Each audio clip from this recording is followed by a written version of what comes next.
First of all, let me welcome everybody today, and I appreciate all of you being here, making the effort to come. Before we get started, I want to, for the panel here, to go around and explain, introduce yourself and explain the positions you have and the interests that you have, and as briefly as possible. So, Thomas, we'll start with you. Yeah. So good morning. Is that working? I don't know if it is. I think so. Is it?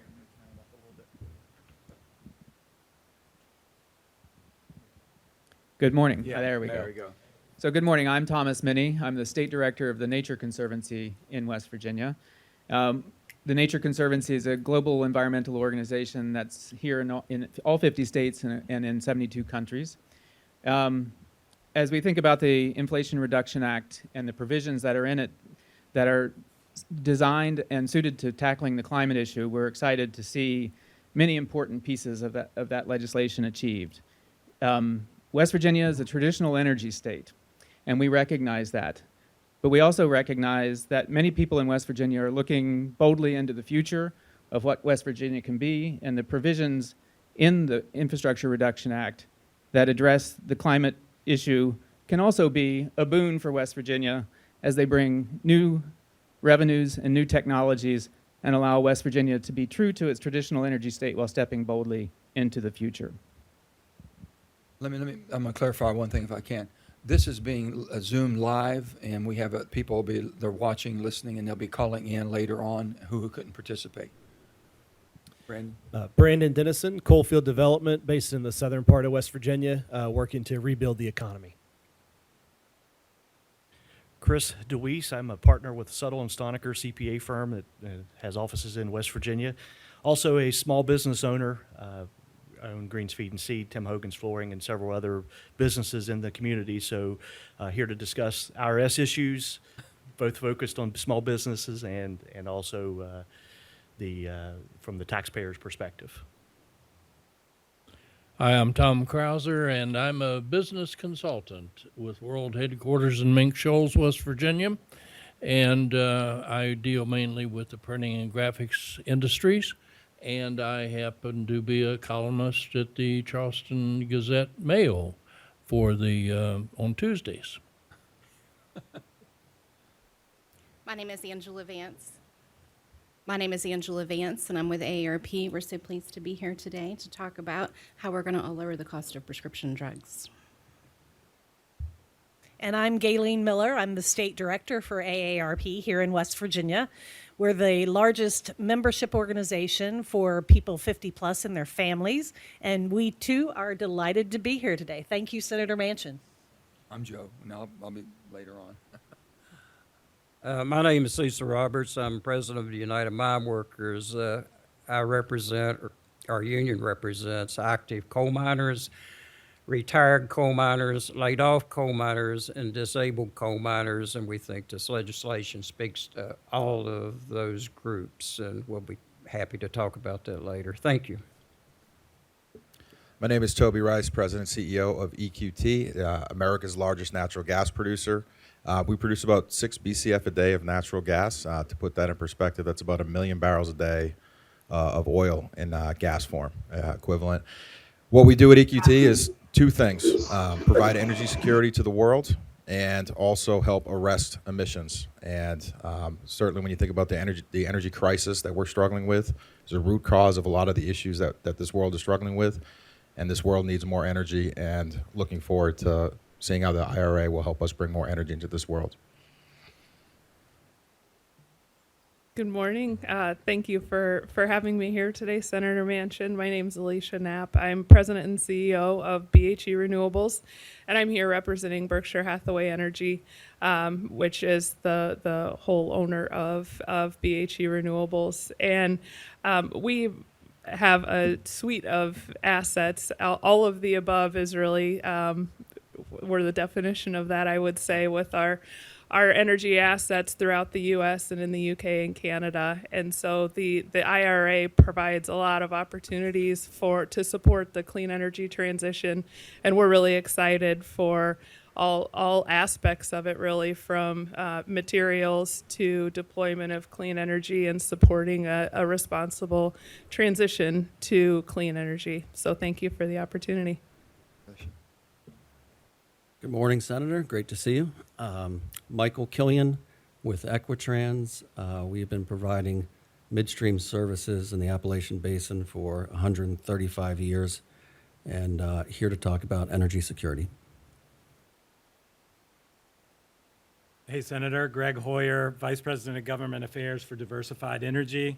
We are a producer of mature natural gas assets in Appalachia. Just moved to what we call mid-continent, which is Louisiana, Texas, and Oklahoma. We also have a subsidiary, Next Level Energy, which is the largest plugging operation in Appalachia, currently beginning to ramp up plugging and retiring assets in Appalachia and beyond. Good morning, Senator. My name is Sam Somerville. I'm with Northeast Natural Energy. We're a West Virginia natural gas producer headquartered here in West Virginia. All of our folks that work for us are West Virginians, and we're producing not quite what EQT is producing, but we're over half a BCF of gas a day in West Virginia. First of all, thank you all. Let me give you a little bit of a reason why we're here today, but let me also give you the purpose of the Inflation Reduction Act. The Inflation Reduction Act, when we began negotiating again in April, and no one even knew that I was talking to anybody, it came about, and I'll give you a little bit of a background. When the BBB went down in December, and it was just, I tried every way possible, just no way I could get there, and then in a 50-50 Senate, just one senator makes a difference, but all 50, really all 100 senators make a difference if they want to express themselves of what they think is best for our country and best for our states that we represent. And you have to respect that too. But with that happened in December, and everything went cold for quite a while. Then we had the war, Putin's war on Ukraine. And when you saw Putin weaponize energy the way he did, it put a whole other perspective on what type of scenario we're in a global geopolitical unrest that we have. So at that situation there, I'm thinking, we're in a different position we've ever been. We were told, as senators, we were all briefed of the geopolitical unrest that was going on. If you remember when the BBB negotiations were going on, and at one time I said, why don't we just take a strategic pause? And my reason for the strategic pause was three purposes. I said, first of all, inflation, we don't know what inflation, but inflation is a killer. It's a hidden tax that no one can avoid, and it hurts the people that need help the most. And I said, that I think that we see something coming that's not going to be transitory. And at that time they said, oh, it's transitory. We've had 17 Nobel laureates tell us it's going to be transitory. Well, I don't know what they were looking at, because the graphs we were seeing, we were way off the chart as far as what we had for demand and employment and just things going off the chart. So I says, I don't believe that, so let's take a pause and look at it. Next of all, we said, don't you think we ought to see what's happening with COVID? At that time, we just had the COVID-19. And I'll never forget Dr. Fauci came to us. He said, Joe, let me tell you one thing about a pandemic. The only thing I can tell you for certain in history, a pandemic is not one and done. They've never been one and done. There's going to be iterations of this that will continue on. He said, that I know. And he says, you ought to be prepared for that, because if you throw all your eggs in one basket here and thinking you're going to take care of it with one vaccine and everything's over, that's not going to happen. So he warned us on that. That's number two. And the third thing I said, the geopolitical unrest, we had just been briefed, a detailed briefing on what was going on around the world. We were more concerned about China and Taiwan, because we knew the Taiwanese with the chips and the things that are strategic that we all used very much in all of our high-end, if you will, high-end military, that they were doing things that no one else in the world was doing. They were using our technology, but they had perfected it to the point that we were relying on them tremendously. China could not do what Taiwan's doing in the chip. They can produce bulk chips, but they cannot do the sophistication that's needed for the high-end use. So we knew that, and we thought that's going to be the catalyst for them moving. If they were going to move on Taiwan, that would be. So that was really of high concern at that time. And Xi Jinping made his whole thing is economic. He'll go to economic war with you. He's not going to be as anxious as Putin is to go to just physical war. We never, ever thought, no one gave us any indication there'd be a land war in Europe. Nobody. With all the intelligence we have, no one ever thought it would get to that point. And how it got to that point, we have no idea. What we do know, basically, after it started, the 90% of the Russian troops did not know they were going to war. They knew they were going to an exercise in Ukraine. So when that convoy stopped 40 miles out and shut down, they didn't have the provisions. They weren't prepared. They thought that basically they showed that much might and force coming in on Ukraine, Ukraine would roll over just the way Crimea did. That's exactly what they were counting on, and it didn't happen. And so it just goes to show you cannot judge anybody's character or what they might do and the resolve they might have. And it's basically got the whole world rallied around them. So Putin continues to keep squeezing down the energy, and he's going to continue to do that. My biggest concern was this.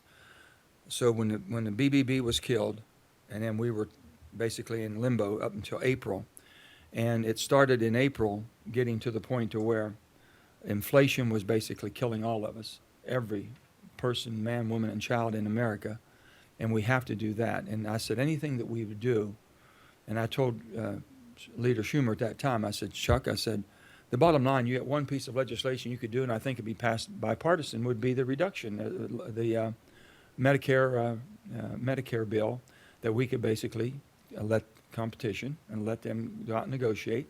And we can save a lot of money to a lot of people and take the burden off of it. We could put the $35 cap on insulin, which we did. We try to do it across the board with commercial markets too, because it's still very profitable. We got that thrown out at the bird bath. My friends on the other side basically contested that. We were hoping that they wouldn't, but they did, and that threw that one out. But we did get something, and it's the first time we made a positive move in that. So I said, Chuck, we can do that one. I said, but Chuck, we got a real problem of energy. We don't have an energy policy in this country, and we're going to put ourselves in jeopardy to where we can't ramp up when we need to. We should be totally energy independent. You've got to produce it. And I said, the bottom line is, I'm watching our administration talk about lifting the sanctions in Venezuela, who produces the most filthiest energy. I mean, there's no checks and balance on them. It's just balls to the wall, let her rip. And so if you want to replace something, shut them down. Then you have a situation with Iran, the most proliferated supporter of terrorists around the world, and we were going to lift that just because we wanted their product in the market again? I said, absolutely no, I won't have anything to do with that. And then going back to where you have to kowtow to Saudis, and Saudis will play us off with China day in and day out. And when what they sent one hell of a signal that we picked up, and I don't know if you all picked up on this or not, when they started receiving the yuan for payment for the oil that they were selling to the Chinese, it told you everything. Because the currency is the U.S. currency, is basically the Federal Reserve currency of the world. But they didn't. They bypassed it for the first time. First time. So it told me they threw a shot out there at us. What are you going to do? So why am I going to cater to the Saudis? And next of all, we all believe that OPEC has total control on what we import in our markets. Our biggest trading partner is Canada. 62% of our oil that we import comes from Canada, that we have to blend to make the gasolines that we need and the fuel products we need. So I went up to Alberta and Saskatchewan and met with all of the province leaders. No one had called them when they needed more fuel. I called the Permian Basin. No one called the Permian Basin. No one went up to the North Slope. Nobody. We have the ability to produce 15 to 20 million barrels a day of oil and do it cleaner and replace the dirtiest, filthiest product around the world. We have that ability. We have the ability in gas. And everybody says, well, Manchin just wants the MVP. You give me another situation where you can, within 6 months, bring 2 billion cubic feet into the market that quickly, and affects the pricing for everybody. I said, that's all I'm talking. I don't care where it's at. But I said, we need to have two pass. So that was the purpose of this piece of legislation. Schumer says, well, you're chairman of energy. Can you work on something? I said, yeah, Chuck. I said, we're going to write the bill. If you want me to work on it, my staff will write the bill. You're not going to write that bill. And I said, it's because we're going to have a balance. I want to make the investments that we need for the new future technologies that we're going to be using down the road. That's fine. And we can do that. But let's pick the ones we know will come to market. We know the small nuclear reactors are going to work. Bill Gates has shown an interest. He's going to be coming to the state of West Virginia. He's going to be looking at the opportunities that we have in some of our shutter coal-fired plants and seeing if there's a possibility there. We know that hydrogen works. It's been technology has been proven for years. We never spent any money to develop it. We really haven't. If we spent the same amount of money for hydrogen that we did for wind and solar over the last 10 years, you would have it very matured at this point in time. So it's a catch-up we have there. But we know these things work, and we know that storage is needed for wind and solar. Wind and solar is proven technology. Now you need to be able to store it properly to have it more dispatchable. So we put all of our interest in what we've been working with in our committee for that purpose. And we have a bill that we think was extremely balanced. I wasn't sure that they would ever agree because of my friends on the far left. The environmental community was totally committed to dispersing and basically eliminating fossil. Well, I don't need to show you the energy mix that we have up here, generation mix and energy consumption. There's no way you can get rid of fossil in any short period of time. You can use it cleaner as you basically transition, but it's going to be with us, and you better do the best you can with it. So I want to make sure they understood that. I wasn't sure they were going to accept two paths either. That was a tough one. And but when they saw we were willing to make the investments, and we did production tax credits and investment tax credits, we have our staff on, and all the people that really were intricate in writing the bill are on the Zoom here. So if we have them chime in sometime, you all are the end users, and you all see it from the market standpoint of what you can do. Everyone says, well, I wrote this bill about West Virginia. No, I wrote this bill about basically the security of our nation. So the people that thought, oh, Joe did a great job because he killed the BBB. I didn't kill anything. I just couldn't sell it. I couldn't go home and explain it. And I always said, if I can't explain it, I can't support it. And I didn't think we could handle that piece of legislation. So on this one, I can. Now they're saying, oh, he betrayed us and he's gone this way now. Okay, so I'm the villain. I can be the hero and the villain all in a 24-hour period. And I said, there's nobody in their right mind would go through what I have gone through in my staff for the last 8 months, taking all the crap we've taken from everybody in the country, and come back and said, well, that felt so good, I want to do some more of that. So they said, well, how come you didn't talk? I said, because I didn't want to discourage anybody or disappoint. I wasn't sure we could make this work. I didn't need a lot of cooks in the kitchen. I had a good staff that could do it, and we had the blessings of the president and his staff. We kept everyone informed of what we were doing, but we were doing it. And we kept Schumer, and Schumer's staff worked with us because we had to work with the committees that basically had jurisdiction because they had the writing of the codes that we had to change. But we had the jurisdiction on all energy, so we wrote it ourselves. That's how what you have before you and why it came to why it is. Now, let me tell you why we call it the Inflation Reduction Act. I named that one, okay? And I said this because of this. I said, we cannot have a piece of legislation that anybody can shoot at it and say, it's inflammatory. It's going to cause more inflation. They're not arguing about that. They're just arguing about, well, does it really take care and reduce inflation? Common sense would tell you, first of all, if the seniors in America are paying less than they were paying, and you've kept their insulin at $35 when they were paying hundreds and hundreds and hundreds and couldn't afford it, that has to be pretty much inflationary fighting, okay? If you're putting more product in the market, we're producing more energy, and we're going to basically have more supply in the market, that should reduce the cost. Pretty simple. That's pretty simple. So all the things we did, and there's nothing, we didn't raise any rates.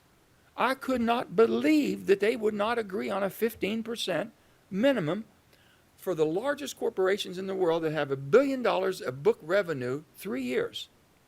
There's not one in West Virginia. There's not one coal company in West Virginia or anyone else in that category. But if there is, and they're not paying at least 15% when they took the rate from 35 to 21, what I didn't know, and I found out that when it was at 35, I knew this, we weren't as competitive. At the global 35% net corporate in America, 35 was not competitive. So we put a lot of caveats in the tax code over the years. But we had a minimum floor at 20%. Well, guess what? When they changed the code from 35 to 21, they kept all the caveats. So the caveats that were there when it was 35 down to 20 went from 21 to 0. That's what happened. So we put the floor at 15, and I'll be damned. They didn't come out of the woodwork. We had 55 companies that pay zero, the largest companies in the country.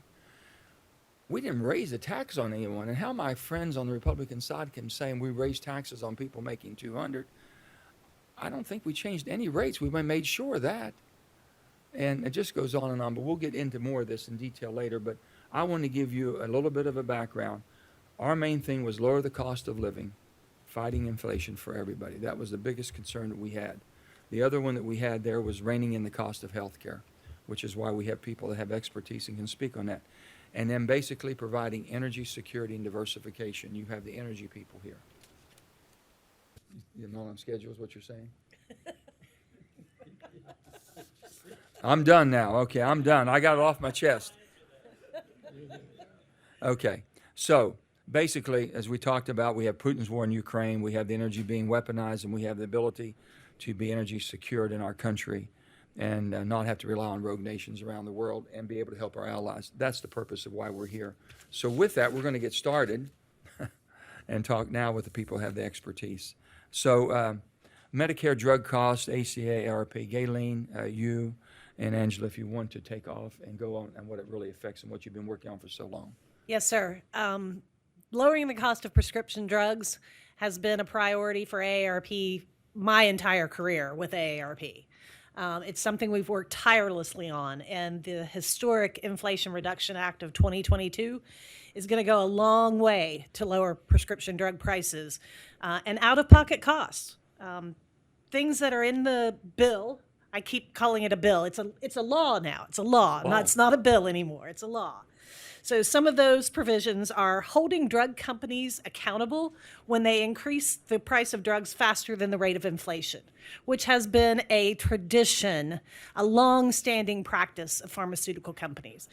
Every year they do that. And later this year, they're going to be held accountable. Also capping copays for insulin, as the senator mentioned, to no more than $35 a month for beneficiaries in Medicare Part D. That starts January 1st of 2023. So just a few short months away. Also eliminating the cost sharing on recommended vaccines for people on Medicare. An example is the shingles vaccine. Copay right now is about $350. That's significant. And nobody's really talking about that benefit, but that also takes effect January 1st of 2023. And that's not only saving folks at the out-of-pocket cost, but it's going to be an important preventative benefit for folks to prevent illness in older adults. No more cost sharing in the catastrophic coverage of Part D starts in 2024. Premium in Part D cannot grow faster than 6% per year. That starts in 2024. Expanded eligibility for the Medicare Part D Extra Help starts in 2024. And then capping the annual out-of-pocket cost for prescription drugs in Medicare Part D to $2,000 a year starts in 2025.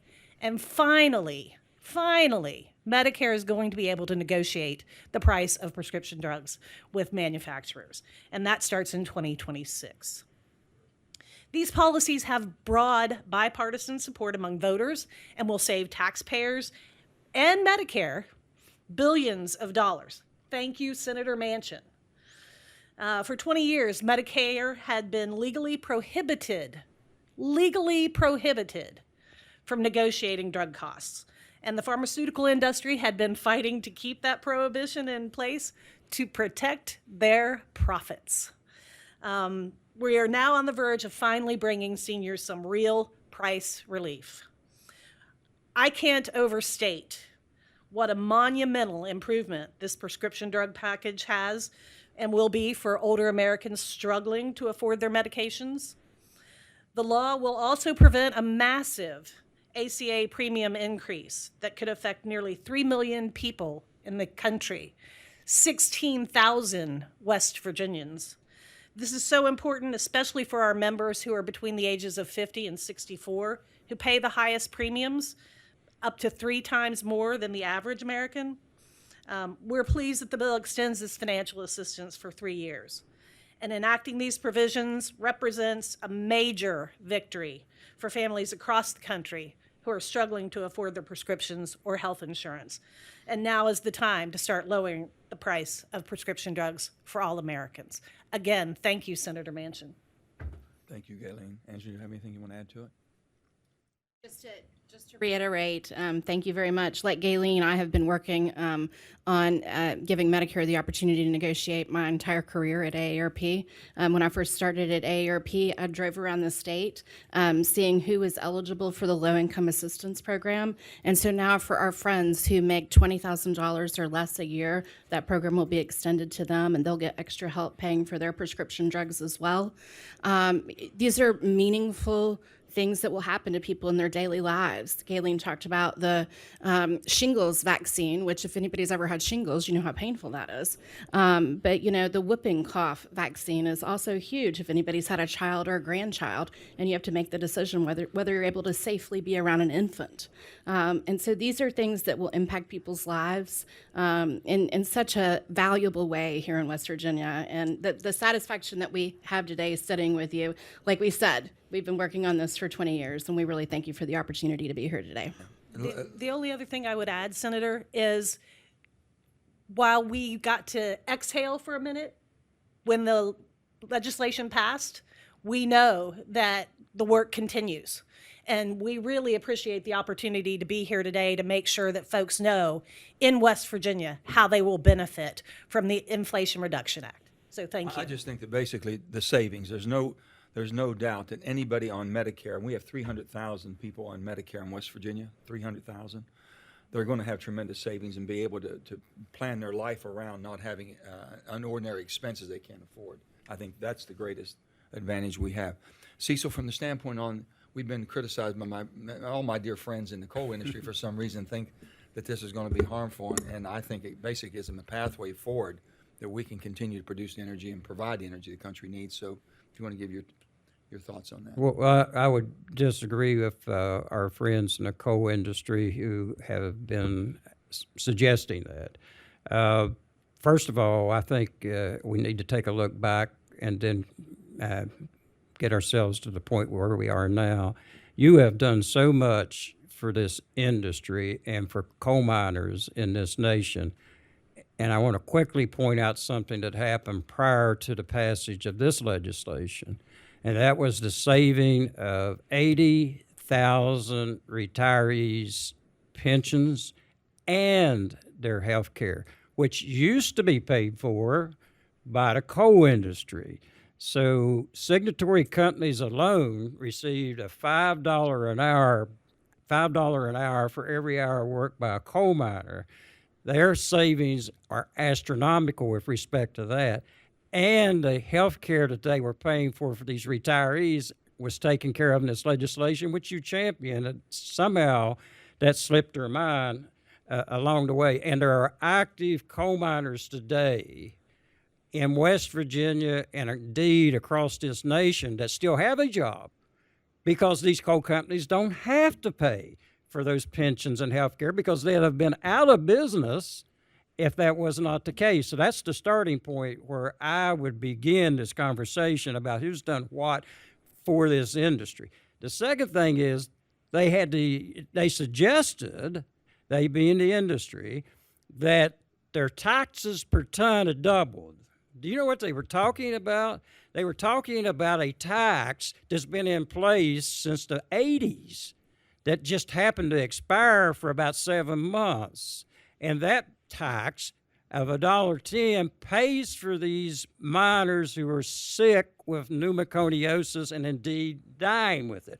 I would stay away from that debate if I was advising the industry. That's a losing debate to be having. We want to project a positive image for the coal industry, not one where we complain that they now have to pay for the sick people that were created by working in this industry. If we want to do something in addition to that, we would pass a silica standard so people would stop dying at 40 and 50 years of age down in the southern part of West Virginia and eastern Kentucky and southwestern Virginia. But they don't want to have that conversation. But getting, with respect to this legislation, takes care of that black lung excise tax.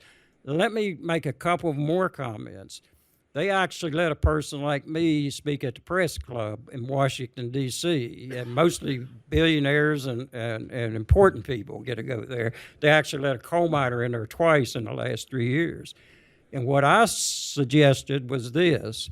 We have lost so many miners. Sometimes we forget about the unemployed miners. We look at preserving jobs, which we fight every day for that, and this legislation allows us to continue to fight for their jobs because it's a heavy investment in carbon sequestration and storage. If you want a long-term future for coal, it's got to be done by technology, because as time goes on, all we have to do is look back, whether it's a Democrat president and a Democrat administration or a Republican. Coal-fired power plants continue to close. There's got to be a path for keeping coal in the energy sector, because without the technology, that's not going to happen. So this speaks to that. This was part of what we recommended at those two events at the press conference. And there was another event which the senator joined UMWA in speaking to some of these issues. We look back in 2020. By the way, 2020 was the worst year in history, at least in the last 50 to 100 years, for coal, because we actually reduced the workforce for coal down to 30-some thousand people in the nation.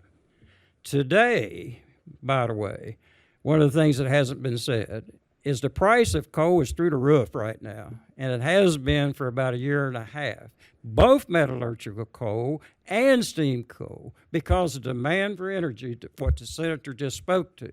So when the coal industry talks about paying $1.11, maybe they should also say we're getting $400 a ton for met coal, and we're getting $150 a ton for steam coal, when they start complaining about the fact they've got to take care of people who are sick. And I could go on forever, and I know we don't have much time, but let me just speak to something we miss here too. We have advocated for bringing jobs to the Appalachian coal fields, because when I look back in 2020, 10 years, 40,000 coal miners lost their jobs. And that's an additional 160,000 support jobs that goes, that's 200,000 people lost their jobs primarily in Appalachia. And what we suggested is that we bring manufacturing to Appalachia. And I don't think anybody in this state or any of the adjoining states would argue with that. We've been trying to do that, by the way, for 100 years, right?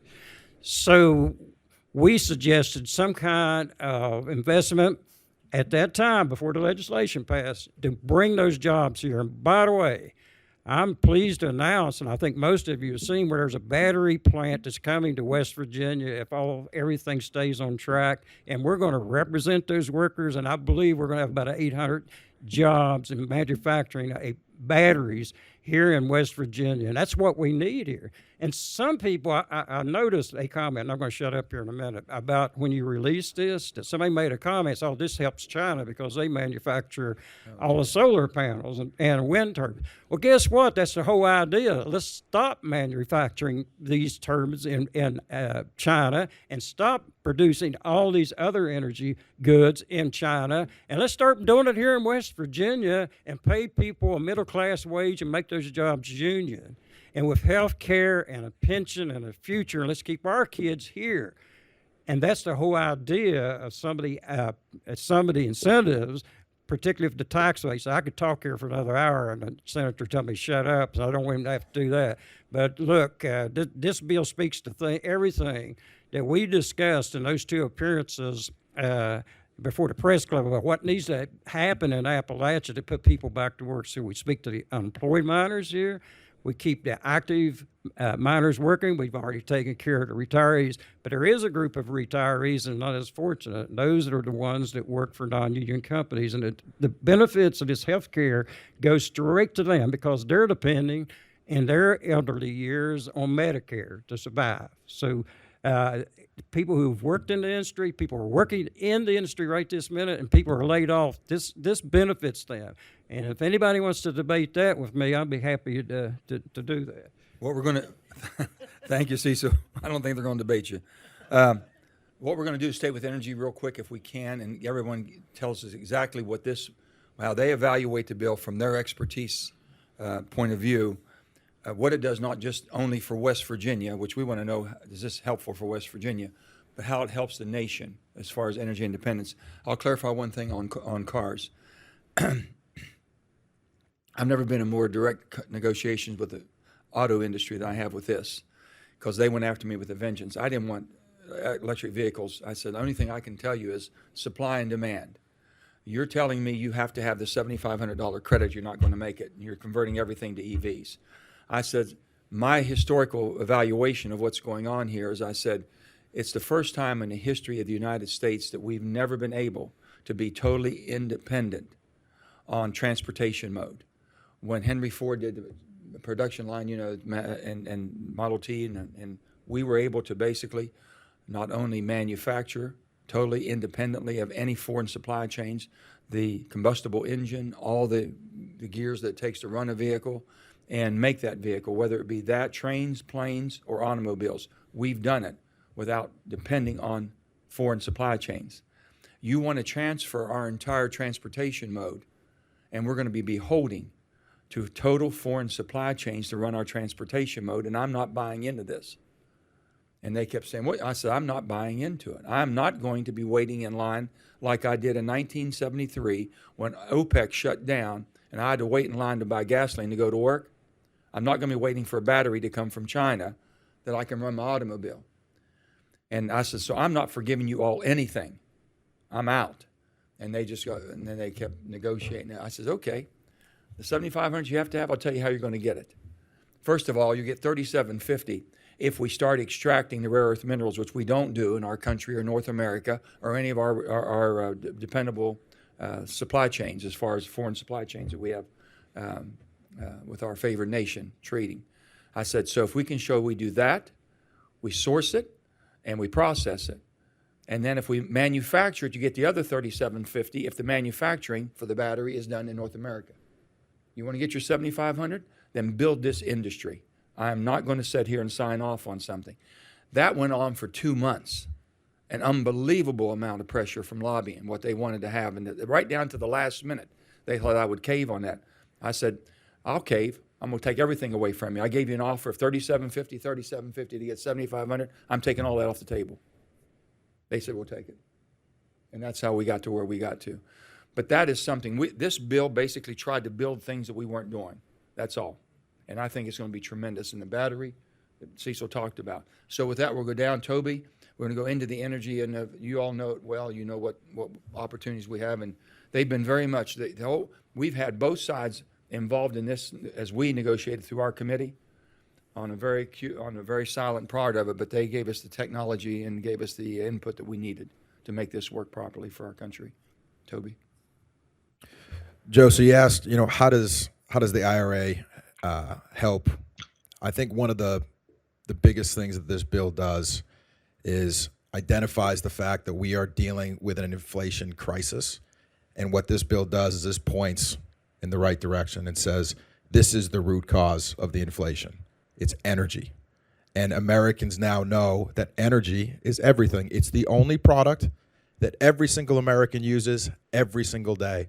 Name another product that has universal adoption. Energy is everything. And when we have the current energy undersupply that's going on in this world, the energy crisis that we're dealing with is the reason for the skyrocketing energy prices, which everybody feels. It's the reason for rampant inflation, which we're all dealing with right now. It's also the reason why we have Putin's influence and war going on that's terrorizing Europe. And by the way, the failed energy policies of the past, emissions are still around the world are still rising if you care about climate. So this bill puts the focus on how important energy is. And as big of a problem this energy crisis is, Joe, you understand, we're not lambs waiting to be sacrificed at the altar. We're not dependent on Putin or begging for OPEC. We have the solution ourselves, and you understand the potential is absolutely tremendous, but this potential is not being realized right now, and it needs to change. This bill is important first step in showing that there will be a balance in the energy policies that we put in place. That is incredibly important.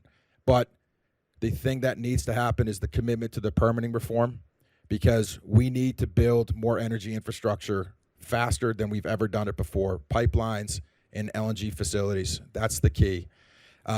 Because the potential is absolutely tremendous. If we have that infrastructure, we have the ability to end this energy crisis and be a leader on the world stage.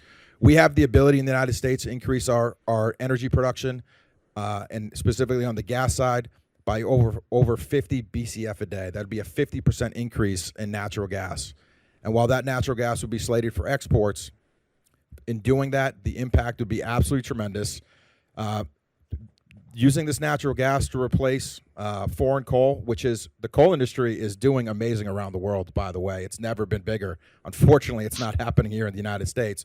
But the amount of coal that's soaring around the world, we can extinguish those emissions with natural gas in the form of LNG. This amount of energy on the world stage would be the biggest green initiative on the planet. It'd be equivalent to electrifying every single vehicle in the country, putting solar panels on every single house in America, and also doubling the impact of our wind generation. That's equivalent to over 54,000 windmills. It's absolutely massive. It can do the environmental equivalent of all three of those things combined. That's why we call it the biggest green initiative on the planet. The other thing we have is just think about the world that we'll be in if we can unleash this American energy.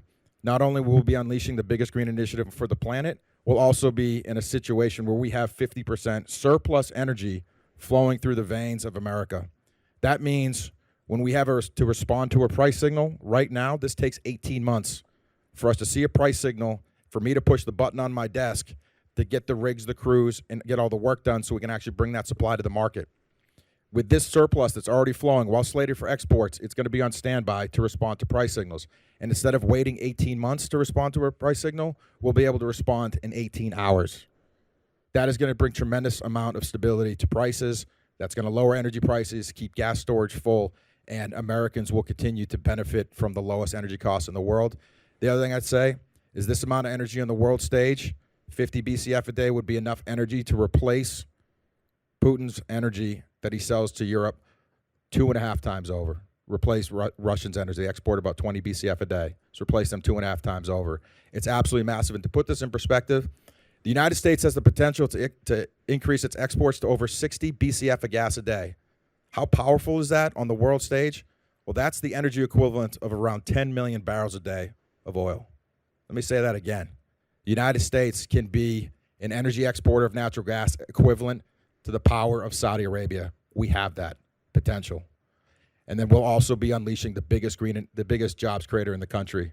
300,000 jobs is what it's going to require to do this. So whether you care about the environment, whether you care about energy security and low prices, or whether you care about jobs in the economy, you should care about our energy resources and unleashing American energy. This is a great step forward, and we look forward to working with you, Joe, on making sure that we have permit form that actually will unleash American energy so we can end this energy crisis and bring all these benefits to our state, to our companies, to our industry, to the country, and to the world. Thanks, Toby. Alicia? Yes, thank you, Senator. So I'm going to try to be brief and save enough time for the rest of my energy friends here. But as Toby mentioned, energy is certainly critical to all of our lives. We provide an essential service to society, and we recognize the climate patterns that we're seeing, the severe weather that is increased in intensity and frequency all over the country. We see that we really have a need to transition to clean energy, and with being an essential service to society, we have to do it in a way that our customers can afford and in a way that's reliable. And so we've seen significant deployment of wind and solar, and we know that there's going to be additional deployment of wind and solar needed in order to achieve our renewable energy goals. So if we start from the top with extending the tax credits for wind and solar and expanding the production tax credit for solar, that will support the additional deployment of renewables. But you need more than wind and solar. We know that in order to provide reliable and affordable power for our customers, at BHE, we have all types of energy, and that's because we really see the need to keep prices low and keep the lights on. And so really investing in battery technologies, for one, to serve our customers when the wind doesn't blow and the sun doesn't shine, and the additional tax credits that are available now for standalone storage, so we can get the battery deployment caught up with the renewable deployment, but also the tax credits, as you mentioned, for nuclear, the carbon sequestration that will allow us to continue to rely on our coal facilities to support the transition in a realistic way that supports our customers. And then as we look at how are those tax credits being deployed, really incentivizing companies like ours to do it responsibly. So the labor standards that are included, the domestic manufacturing that's included, and then supporting energy communities so that we do it in a way where we're not walking away from coal-impacted communities and the communities that have served our society for so long, but we're turning and facing those communities and seeing how can we deploy renewable energy in a way that is going to revive those communities. So I think the way that it's being done across the energy pieces is huge. And then lastly, I would say you spoke about critical minerals and really recognizing that this transition and this increased reliance on batteries, among other types of storage like pumped hydro, but specifically batteries for our cars and the power for our homes, really requires us to recognize that if we do that without securing those materials domestically, we're putting our national security at risk. And so looking to secure the materials, the lithium, which our company is working on a project to extract lithium from our geothermal brine in the Salton Sea region, which would provide has the ability to provide us with the majority of lithium that we use in the United States. And then the rare earth elements that support not just energy, but also our national defense systems. And so that actually, why am I here? Berkshire Hathaway Energy, we do have a natural gas pipeline system here in the state and about 500 employees in West Virginia. But we initially came to the state specifically to look at a rare earth elements project that West Virginia University is conducting to extract rare earth elements from acid mine drainage. And we've partnered with WVU on that project. And that initial visit to West Virginia back in November of last year, really, we saw the opportunity to really support the transition to clean energy, and the IRA just helps us to do that so much more and helps all energy companies really to do it in a way that's responsible and truly gets us where we need to go for our energy future. So thank you. Thank you, Pete, because it has a direct impact, not just on West Virginia, but if you can give us the impact that has on getting that line finished. Is there another project in the United States that can bring that much energy that quickly to the market? No, sir. So explain that one to us. I could talk for days We don't on have MVP, days. and then we wouldn't have to hear from Greg, so that could be nice. But no, assuming we got approvals, it'd be about 3 to 4 months of construction and 2 BCF a day, which would be huge and open up the bottleneck that is now in Appalachia for the gas producers. What does it mean as far as the market for West Virginia? What does it mean as far as the revenue for our state? I think in annual taxes around $35 million. That line will bring into the state of West Virginia. Yeah, around 3,000 jobs, construction jobs, but annual payments of $35 million to the state. And the project should have been done in 2018. What was the price at 2018? What's going to be the price now? $3 billion then, over $6 now. It's doubled in price. So, but just really wanted to thank you. I mean, this legislation obviously doesn't happen without you. Your staff, Renee, CJ, Lance, did an amazing job with some broad, balanced strategic initiatives here, hydrogen, carbon capture, everyone's mentioned it, A lot nuclear. going on. It's really amazing, and in that short turnaround. As the market turns, you're building a 42-inch line, correct? Yes, sir. And how many miles you have left to go? We have about 20 miles left. Okay, out of how many? 303. So you have, everything else has been basically buried, put together, seeded, and everything. And restored, yeah. And restored. And that 42-inch line, let's say that basically our economy changes from where natural gas is not as demand as hydrogen. What can you do with that line? The line can be sleeved and move hydrogen. So it's dual purpose. Yeah. And there's not another, I'm getting a lot of, I can handle it because the bottom line is I just said, give me another project that can bring this much to market. That's all I care about. How much product can you bring to market as quickly as possible? And there's nothing else in the country. There is not. And When the XL pipeline, when it went down 2 years ago, it would have not been able to bring this much to market this quick. correct. Okay.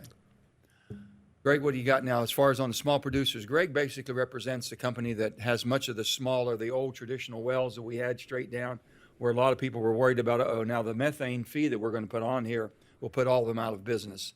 And what are we going to do? We take them off the market. So, Greg, explain how this works with you all. Yeah, I'll do a lot of reiterating, so I'll do it quickly. But, Senator, as you know, Rusty Hudson, our CEO, a couple weeks ago said that, the energy provisions in this this now law allows a company like ours to continue and to operate in the energy future. And that was the important part for us. Well, there's people believing that this methane tax is going to be absolutely detrimental to y'all's industry. It's going to knock you all out of business and raise the prices so high you can't compete. And it allows us the technology and the framework to continue to produce our existing mature assets by developing means for technology for controlling emissions, retiring assets, and allows us to focus on production and both retirement and emissions controls. So you don't see that as a detriment at all? We have been combing through, and as you know, we've had our environmental health and safety folks working with your staff for quite some time, and we really, as we look at it from a company standpoint and from an operator of existing. You're talking about mature small assets. operators. Kobe, on yours, on the large operators, you see a detriment to there, or it can be harmful? Or? Yeah, no, large operators shouldn't be too much of an issue. Joe, I think the only concern that you get from this industry, and you can imagine, this industry has been, beaten down, to be frank. So, I think the knee-jerk reaction from industry on any type of new regulation against our operations you'll be met with some initial pushback. But I think when people look and see how you drafted and put this methane put together, you realize that it's actually, if you're a good operator, good steward, then you should be in good standing. And guess what? America produces the cleanest energy in the world, and it's not going to be an issue for the operators that embrace that, which is, fortunately, it's all of us. Let me just tell you, when it was all about coal, CO2, that's all we heard about. You remember? When coal started going in this direction, then we start hearing, okay, the gas is coming up replacing the coal. Now it's all about methane, and methane is much more detrimental. So we think that the technology is there, and I've always said this: if the technology is there, no one can defend not using the technology. Is it affordable? Do we give you proper time to transition? Which we did all of that. The bottom line was on the methane fee. People think, well, that was going to be detrimental. No, it isn't. It's either basically get with it and make the investments, and we'll be your partner and work with you, or get the heck out of business if you don't want to do it right, because it can be done right. Here's the thing I never knew. When I became chairman of the committee, and BLM, which is the Bureau of Land Management, which is all the federal millions and millions and millions of acres that we control, come under my jurisdiction in my committee. I didn't know that much about BLM because it's all west of the Mississippi. We don't have BLM much here in the east, so I had to get up to speed on all that. And I kept thinking, why are they flaring so much up in the Dakotas? Why is there so much going flaring on North Dakota? Why is this and that? I said, my goodness, we take the methane. That's how Consol started their whole energy business, right? Taking the methane, decantering the methane off the coal, Steve knows what I'm talking about, off the coal seams, and made a whole nother product, market. I said, it's valuable. The problem was they never could, on BLM land, they'd let you have a lease to go out and drill, you'd produce, but they wouldn't give you a lease to basically, they wouldn't give you a permit to build a pipeline to take the methane off. So you were damned if you do and damned if you don't. And they just use it for whipping. So I said, okay, fine. We're all in this together. So all my environmental friends, I said, guys, listen, we're going to fix this thing. I said, we're going to need the product. Now, if you're not going to hold them hostage and then basically let the federal government run them out of business by finding the living daylights out of them, because you won't let them build a transmission line to pull the methane off so they can take it to market. So we try to put some common sense to it. If we're in this, we're all in it together.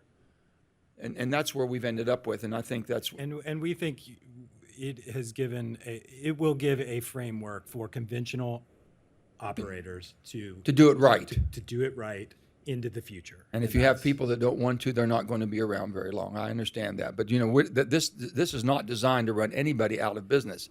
It's designed to make you a better business person and be also in compliance. Sam, we leave anything left for you, buddy? Well, not much, actually,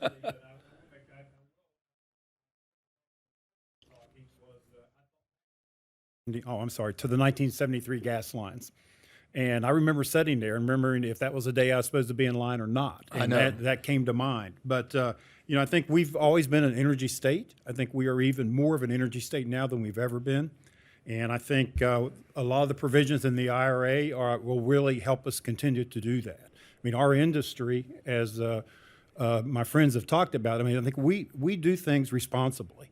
And, the methane fees that you've talked about, I mean, if we're doing what we're doing, and most of us are, then those will be minimal.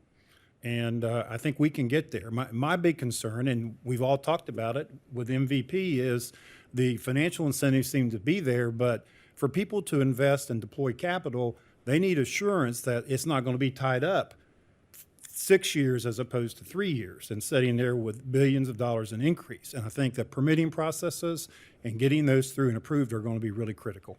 Thank you. We're going to go down now, and here's how we're going to do it. I want Thomas, you to go quickly if you can, and then Brandon basically give us the wrap-up as far as on how you're transitioning and what 48C does for you. We never had 48C before. Then I'm going to come to Tom, and Tom, I want you to explain the tax. When people are saying we're increasing taxes on people making $200,000, explain that math to me, okay? And then Chris, I want you to final up on the IRS, that we're going to put 87,000 Gestapos with MR-15 or whatever, AR-15s coming after you, okay? So with that, Tom? All right, I'll try to move quickly here, Senator. So the Nature Conservancy basically focuses on two things at the global level that we're trying to do: reduce and offset emissions to tackle the climate impacts that we're already feeling across the world, and particularly feeling here in West Virginia with floods and temperature changes. And we work at the base of the foundation of what we do to protect the amazing nature of West Virginia, the Appalachians, and the world. But we recognize that you don't do that just for nature's sake. We're there trying to figure out how we do this balance for nature and people.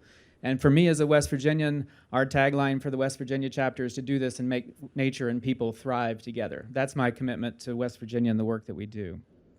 And I want to thank the Senator because the IRA takes practical, solutions-oriented approach that provides several investments and incentives that get us towards both of those goals. If we focus in on the emissions reduction and tackling climate change side, we can think about those provisions like the emerging technologies that to reach zero emission is the tax incentives to accelerate development of renewables. We have 400,000 acres of open mine lands in West Virginia we could repurpose for energy, and that becomes a part of our energy economy. We've got the domestic manufacturing and advanced energy tech and clean manufacturing. West Virginia is ripe for those type of technologies to be seated here in West Virginia if we get behind them. And the carbon capture and storage incentives that are in the bill are really important, not only for the reduction and capping of emissions, but so that everybody that's sitting in this room can participate in that low carbon future, and it can be a part of their business model that brings revenue and investment to their business model as well. So the second part of what I'd like to emphasize about the IRA is that we have an amazing nature in here in West Virginia. It's part of who we are, it's in our DNA, but it's also outside our window and defining our lives, and sometimes we can take that for granted.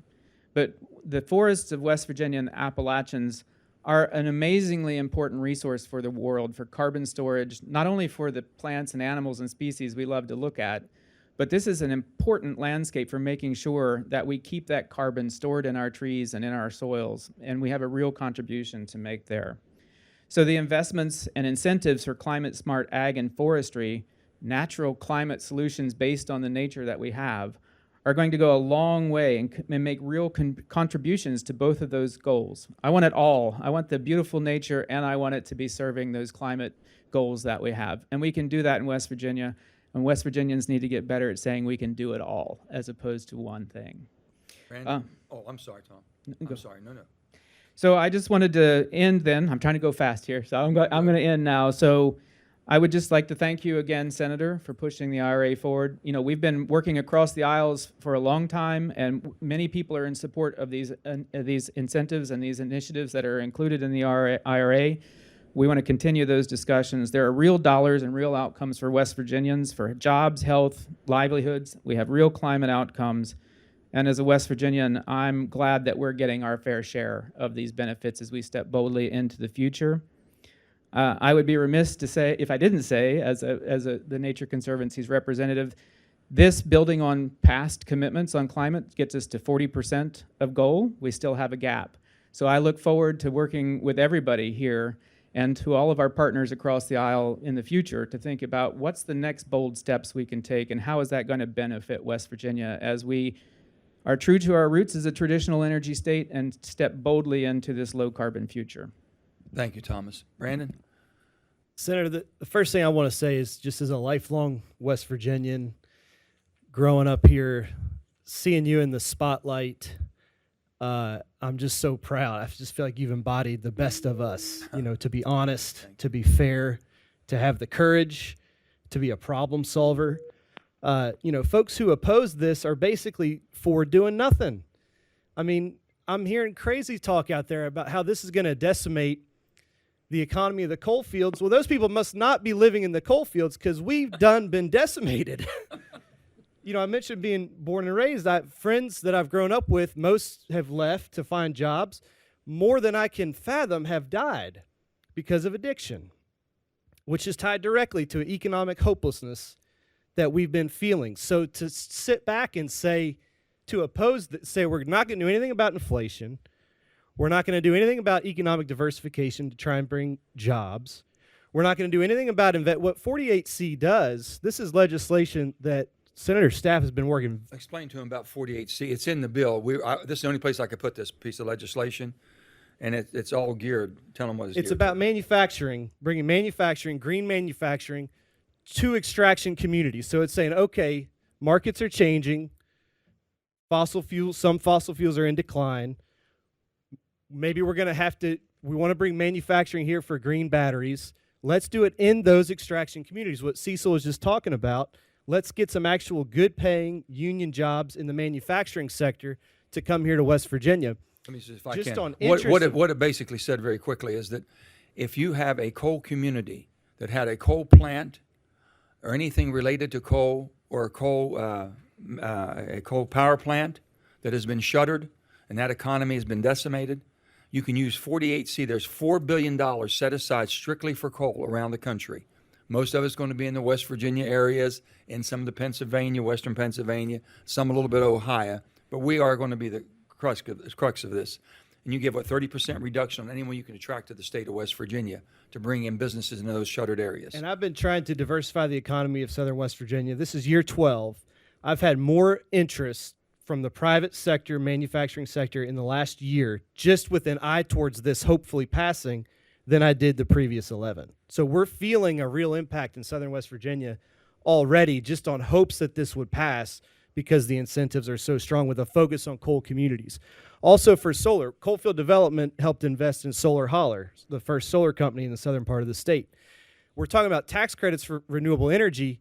Then there's a 10% boost. If you're in a fossil fuel area, if you're in a coal-impacted area, there's an additional 10% boost. Dan Conant, my friend at Solar Holler, is just giddy about this, is going to double the size of his company right here in West Virginia. These are IBEW union jobs.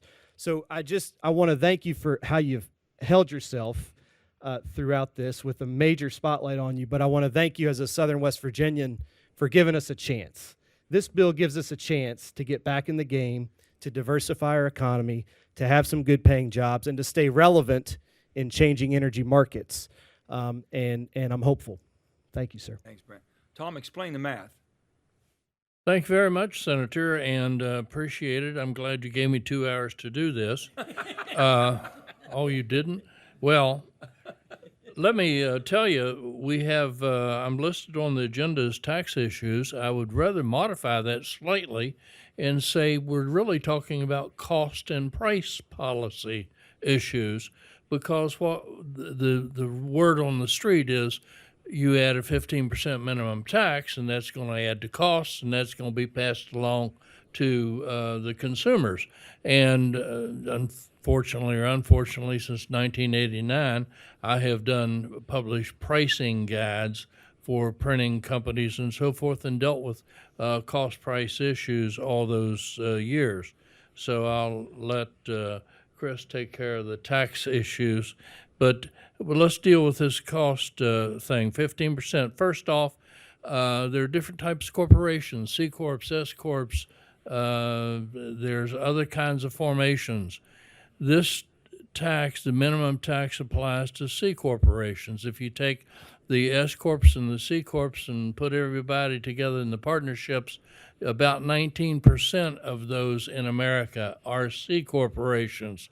C corporations are when you take your sales and you subtract your direct materials, you subtract your labor, you subtract your overhead, you have income, and that's what is the taxes paid for.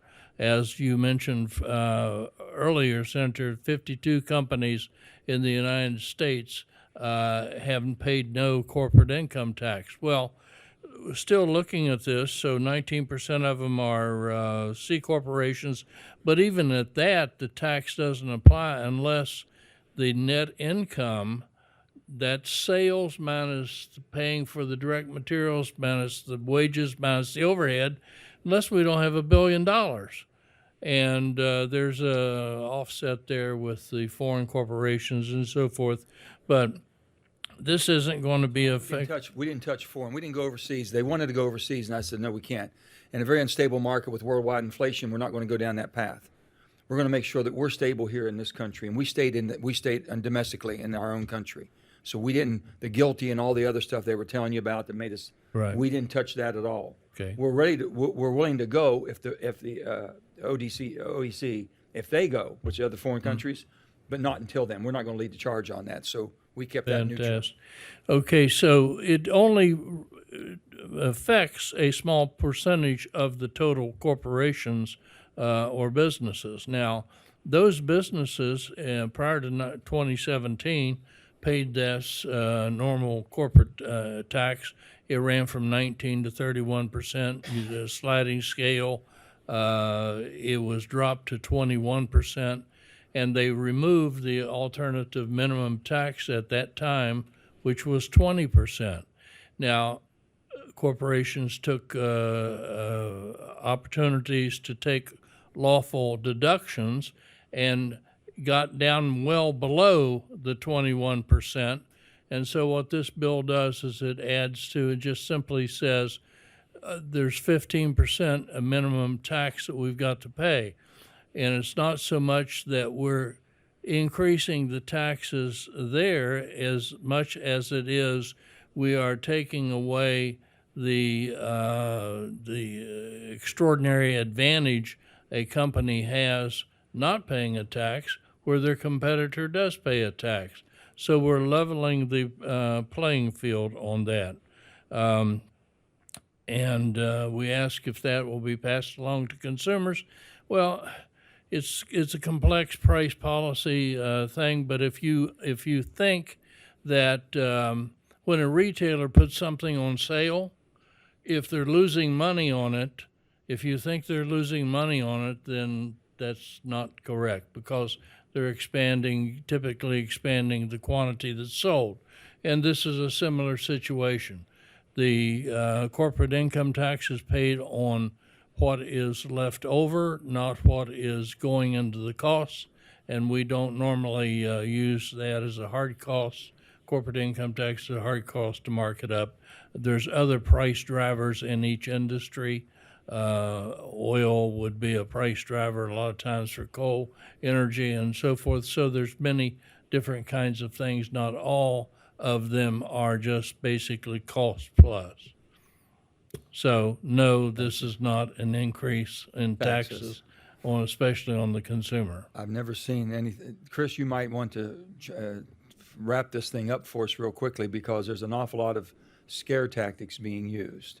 87,000 Gestapo agents from the IRS. Also, on top of that, If you make 200,000 or less, you're going to raise your tax, that kind of stuff. So if you want to just touch on any of that. Sure. finish it up. Thank you, Senator Manchin. Yeah, I mean, it's been interesting to see the media reaction, and I think the tanks are being produced right now for the IRS to use. But it's just just look back at the mess the IRS situation is in right now, and I appreciate you putting this legislation in and helping to push this through, because it has been a disaster. There's a $21.3 million or 21.3 million backlog of returns to be processed. There's the employees, there's 30,000 less employees than the early 1990s at the IRS. There's 52,000 that are going to be eligible for retirement in the next 5 years. And so you start to think about the sheer number of the backlog and how customer service and taxpayer services can get better. I think the statistic I saw was 167 million phone calls the last tax season, of which only 10% of those made it to an agent. So 167 million. I can tell you personally, I spent a lot of time on hold. A lot of time on hold. I would start on hold at 8 a.m. in my office and be on hold until sometimes noon, 1, 2, or 3 p.m. in the day, waiting on an IRS agent to try to help a customer or a client of ours. So just a lot of issues there that need to be dealt with, and appreciate the funding that is coming in, to solve this. I do think Secretary Yellen has issued a mandate to the IRS in 6 months to issue a report of how they can use the funds that have been set aside. I think it's $8 billion a year. There's not going to be 87,000 IRS agents hired. It's impossible. Everybody at this table would love to have that many opportunities for employees at this point. They're just not there. And so I think it's critical to debunk those myths and make sure we understand, what we're trying to do here with the funds. The other piece is the guns and that piece. I think there's 2,000 employees at the IRS that are, in that department that have guns. And so just the media is just taking it to that point. But there's just a lot of opportunities here, I think, that we can hit with customer service. We can see what the IRS needs, modernization. Every big company now has the ability of callback systems, and it's just you don't have that with the IRS, and so there's a lot of opportunities there that I think will bring great customer service and increase the opportunities there. The fact on the 400,000 or the 200,000, they've made it very clear. There's letters coming out from various Secretary and Treasury Chris, about. let me just clear that one up for you. First of all, we had it in the language. When we passed it, we were passing the Yes. bill and working on it. When it was on the floor, we had the guardrails. I made sure we put that in there. $400,000 can't touch. Small businesses you can't touch. It's basically for increasing the quality of the equipment, IT, that we were going to use, technology, to basically be able to answer your questions automatically without hold, be able to do returns, smaller returns. Yep. People that are paying through earned income, basically, that's not where the problem is. The problem is all in the higher end when they can basically divert that. That's what they were looking for. And I'll make one other point real quick. Charles Reddick, R-E-T-T-I-G. Charles Reddick is the head of the IRS. He is a Trump appointee. He has been there, done a great job. He was bipartisan, a good man, sharp, and he has debunked everything that's been said. Everything that's been said. He said that is not true. It will not happen. But politically, it sounds that's the number one thing we have. They're weaponizing. They're going to come after you. They're going to do this and that. That's not the case at all. If you want your phone call returned, if you need help with they're going to be able to do it online with all this new stuff coming out. It's going to be unbelievable. So I'm sorry, but yeah. No, exactly right. I mean, to just modernize and spend the money on the technology, I think that's a critical piece. And the customer service, I mean, that's got to get. I mean, I personally have clients that have been waiting for years for returns to be processed that are owed, hundreds of millions of dollars from the IRS and refunds. And so I think we appreciate you pushing this through and helping with this legislation to really focus on how we can get better with it. Let me tell you another thing about what's so funny about this piece, the IRS. There was a dear Republican friend of mine from Ohio brought that to my attention when we were doing the bipartisan infrastructure bill. And he said, Joe, he says, there's a pay for. We're looking for how do you pay for things you do, and we call them pay fors. He says, we've been working on this for a long time, trying to get the IRS up to speed where they could do their job more effectively and efficiently to bring in more money that the Treasury's not receiving. We said, that's great, but it fell out of that bill. It didn't make it in the, okay? And they're the ones that brought it to our attention, my Republican friends, and now all of a sudden they're the same ones beating the living crap out of us saying it's weaponized. I said, come on, guys, you can't have it both ways. So we just basically, the whole thing, the presentation, is the facts of what this piece of legislation is. It's a balanced piece of legislation, and we had a lot of input from people on both sides of the aisle that benefit and maybe thought they were going to be detrimental to them. And for you all to be able to look at it for the professional, we didn't talk to you all before what to say, and tell us, anything we can make it better, making sure. The only thing I would tell you, if you think it's been weaponized, call my office. I can tell you it wasn't intended.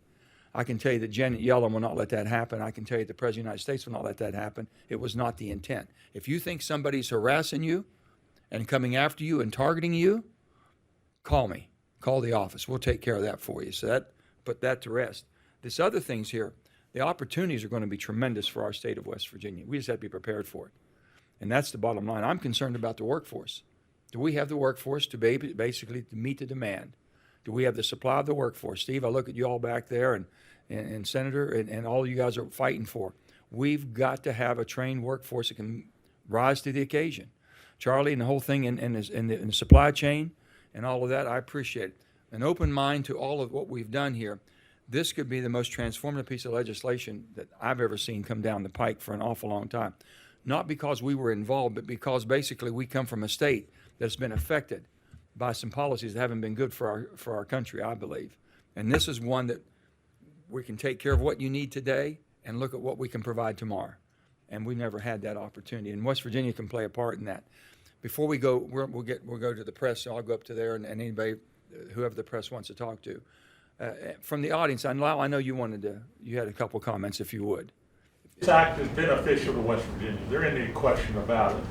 Why would no Republican representing West Virginia vote for this bill? Why is that? It's not just the Republican and Democrats. It's basically the political atmosphere we're in today. Whatever side you're on, if something looks like it could be very beneficial.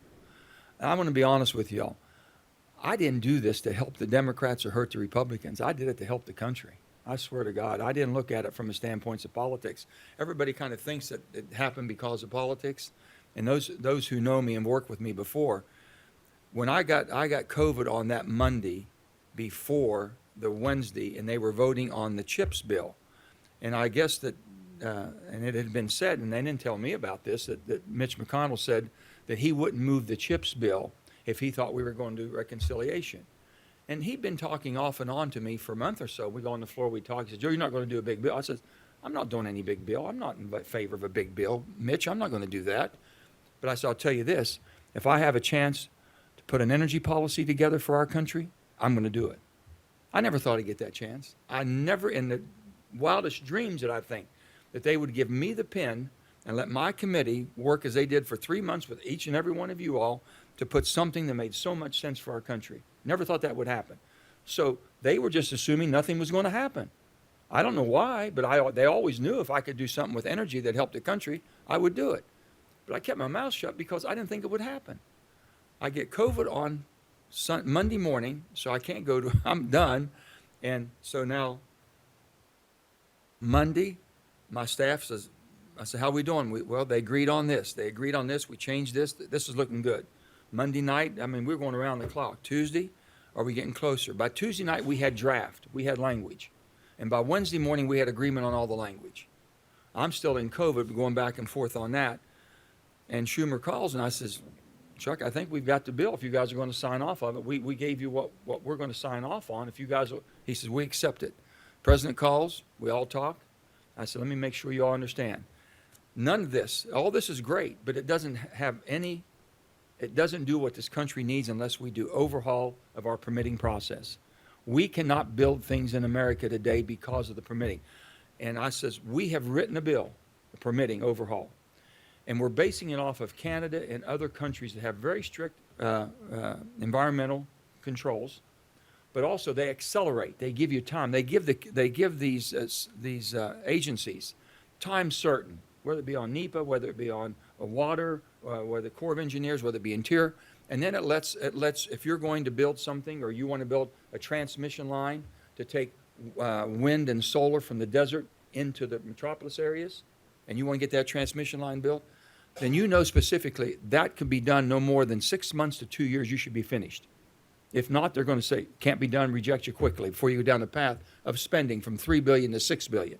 We're wearing people out. No other country does what we do.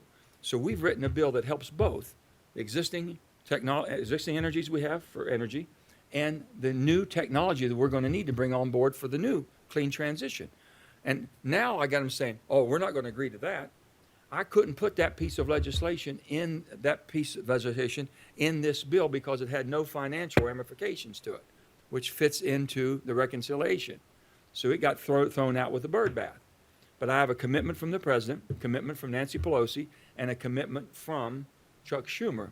I'm not signing off on any of this unless you all sign off. That'll be in the end bill, continuing resolution. Here's the politics we're dealing with. I've got the hard left right now saying, oh, hell no, we're not going to do anything now that makes it look like we're helping Manchin. And I said, you're not helping me, you're helping yourself if you want to get anything built in America. So it takes 60 votes in the Senate to pass this. It only takes 218 in the Senate and in the House to do it.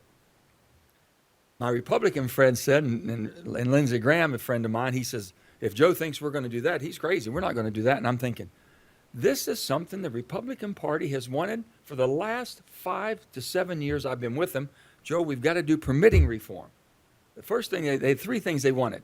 Joe, we got to pay down debt. We're not taking care of our finances. I said, guys, I agree with you. First time in 25 years we paid down debt, $300 billion. 25 years, first time. Number 2, they said, Joe, we got to produce more energy. Hell, you can't just wait for the feds to raise the rates that basically are going to stop you all from wanting to go buy anything. We've got to basically be able to produce more. So I said, fine, more production, we got it. Number 3, they said, you've got to have permit reform. If we don't do that permitting, they've been trying forever. I said, guys, I got it. Trust me, I understand that. Because we're not bypassing anything. We're accelerating it. So if you have a permit, you can go to Interior, you can go basically the Corps of Engineers, you can go to EPA all at one time. Boom, boom, boom, boom. And have them move them simultaneously. That's all we're doing. That's what Canada does. That's what the developed nations do. And now they're going to play politics with that on continuing resolution, which basically either keeps the country open or we shut down government. That'll happen September 30th. So let's see how that politics plays out. Now, that's what we're dealing with. So with that, I just want to thank you all. And the only thing I can tell you is politics has become a very, very nasty, destructive type of process anymore. And both sides are guilty of weaponizing the good of America for the good of their party. Both sides. And it's just not right for our country. So we're going to rise above that. And this is a piece of legislation. If we keep our heads down, we can show them what can be done.